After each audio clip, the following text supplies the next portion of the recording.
Pengungsi Rohingya terdampar di Pulau Aceh. Sampai akhirnya PBB minta Indonesia untuk selamatkan pengungsi Rohingya yang terjebak di Pulau Aceh tersebut. Gimana tanggapan Pak Franky? Oke, jadi gini kan, pengungsi Rohingya ini dari negara Myanmar ya, yang masalah tentang agama Buddha gitu. Jadi kan PBB itu ada bagian kemanusiaannya, dari fungsi bagian kemanusiaannya supaya Indonesia bantu kita menyelamatkan pengungsi Rohingya yang jumlahnya ratusan itu, supaya menyelamatkan kapal dan manusianya. Ya, kalau dari sisi kemanusiaannya ya kita setuju-setuju aja. Kan ada dampak buruknya dari pengungsi Rohingya ini. Ya kalau kita memang merasa Indonesia ini negara yang maju dan mampu dan berkelebihan, gak ada salahnya kita membantu. Tapi ternyata kalau kita masih miskin, susah, rakyat sendiri juga masih susah, begitu kita membantu dari rakyat lain, itu jadi masalah.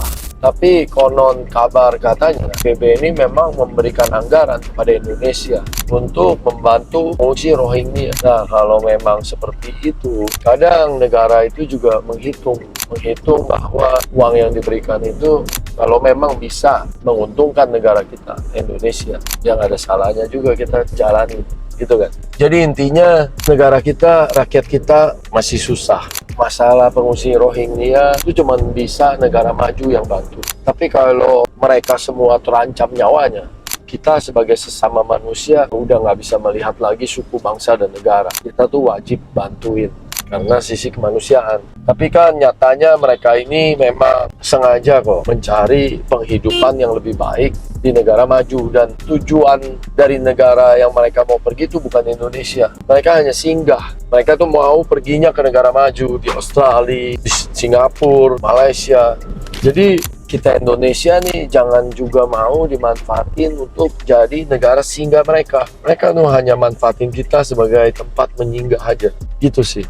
Jadi sekali lagi kita ini adalah orang yang paling banyak bohongnya. Jadi kita harus mengundang Sekjen PBB yang terhormat Mr. Antonio Guterres supaya membenarkan dari cerita kita ini.